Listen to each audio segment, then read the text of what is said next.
கிறிஸ்துவுக்குள் பிரியமானவர்களே, இந்த நாளுக்கான தினசரி தியான வசனம் மத்தேயு எழுதின சுவிசேஷம் 9வது அதிகாரம் 26வது வசனம். மத்தேயு 9:26, மேத்யூ 9:26. இந்த சங்கதி தேசமெங்கும் பிரசித்தமாயிற்று. என்ன, இயேசு கிறிஸ்து ஒரு மரித்த பெண்ணை உயிரோடு எழுப்பிவிட்டார் என்கிற செய்தி என்ன ஆகுது? அந்த தேசமெங்கும் பிரசித்தமாகிறது. அதாவது கர்த்தராகிய இயேசு கிறிஸ்து எங்கெல்லாம் போனாரோ அங்கே ஊழியம் பண்ண இடங்கள்லாம் சகல நோய்கள் பிசாசுகள் எல்லாம் துரத்தி அவருடைய கீர்த்தி, அவருடைய பெயர் எங்கும் பிரசித்தமாகக்கூடியது. அதே மாதிரி இந்த சங்கதியும் எல்லா இடத்துலையும் போகக்கூடிய ஒரு சூழ்நிலை.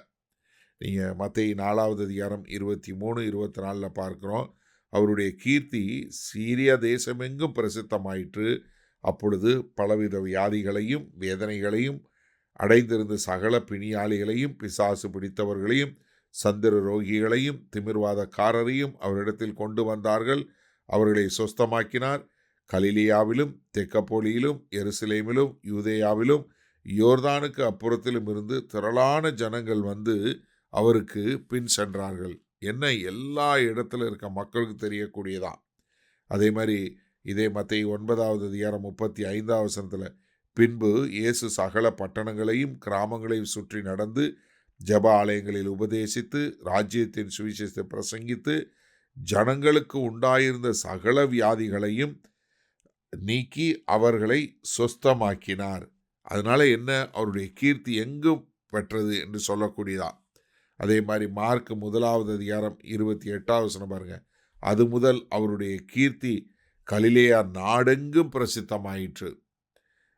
அதே மாதிரி அதே அதிகாரத்தில் 45வது வசனம் ஆண்டவர் என்ன சொல்கிறாரு, நீ போய் சொஸ்தமாகுன்னு சொல்லி ஒரு குஷ்டரோகியை சரி பண்ணுறாரு. அவன் என்ன பண்ணுறான், புறப்பட்டு போய் அந்த சங்கதி எங்கும் விளங்கும்படியாக பிரசித்தம் பண்ண தொடங்கினான்.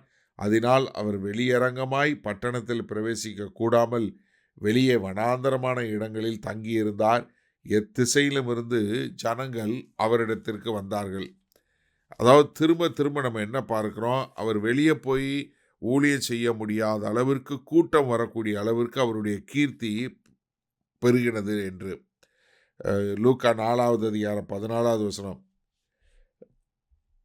பின்பு இயேசு ஆவியானவருடைய பலத்தினாலே கலிலியாவுக்கு திரும்பி போனார். அவருடைய கீர்த்தி சுற்றிலும் இருக்கிற தேசமெங்கும் பரம்பிற்று. அதேமாரி 4வது அதிகாரத்தில் 37வது வசனம் பார்க்கிறோம். லூக்கா 4:37, அவருடைய கீர்த்தி சுற்றிலும் இருந்த நாடுகளில் உள்ள இடங்களிலெல்லாம் பிரசித்தமாயிற்று. அதே மாதிரி 5வது அதிகாரம் 15வது வசனம், அப்படி இருந்தும் அவருடைய கீர்த்தி அதிகமாய் பரம்பிற்று. அதே மாதிரி 7வது அதிகாரம் 17வது வசனம், இந்த செய்தி யூதேயா தேசத்திலும் சுற்றியிருந்த திசைகள் யாவிலும் பிரசித்தமாயிற்று. அப்போ கர்த்தருடைய பெயர் என்ன, அங்கிருந்த 10 பட்டணங்கள் என்று சொல்லக்கூடிய தெக்கப்போலி, கலிலேயா மற்றும் சிரியா எல்லா பக்கத்திலையும் அவருடைய கீர்த்தி விளங்கக்கூடியதாக. சரி, இதனால் அந்த வசனத்தை நம்ம எப்படி எடுத்துக்கொள்வது? அதாவது ஒரு மரித்தோர உயிரோட எழும்பின உடனே அந்த செய்தி எங்கே போகுது, அந்த அளவிற்கு எல்லா இடத்துக்கும் போகுது.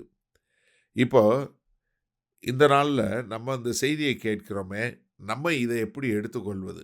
சிந்தித்து பாருங்கள் ஒரு நிமிஷம்.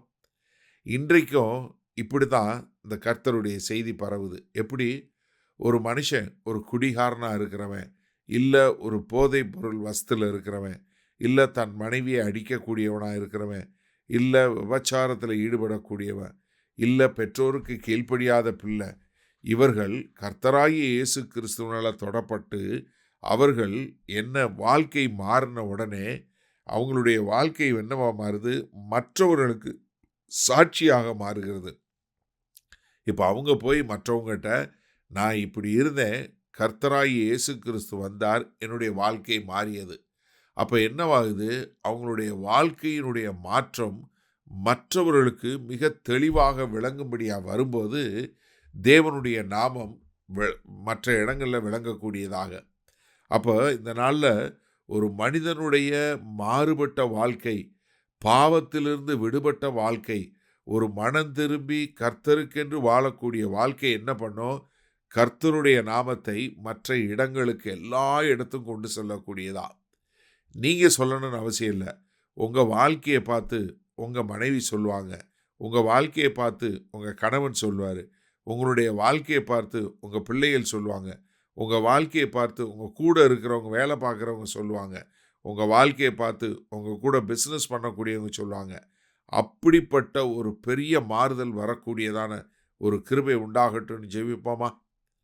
வல்ல பிதாவே, இதோ எப்படி இயேசு கிறிஸ்துவினால் குணமாக்கப்பட்டவன் மூலமாய் ஒரு சாவிலிருந்து விடுபட்டவங்களுடைய மூலமாய் கீர்த்தி பெருகிற்றோ, அதேபோல மரணத்தில் பாவத்திலே அக்கிரமத்திலே மரித்தவர்களாய் இருந்த எங்களை உயிரோடு எழுப்பியிருக்கீங்களே, எங்களுடைய சாட்சியும் உம்முடைய நாமத்தை இந்த பூமி எங்கும் கீர்த்தி பண்ணக்கூடியதாய் மாற எங்களை ஒப்புக் கொடுக்கிறோம். இயேசு கிறிஸ்துவின் மூலம் பிதாவே, ஆமேன். கர்த்தர் உங்களை ஆசீர்வதிப்பாராக. நாம் இன்று மாலை மண்ணால் சந்திப்போம்.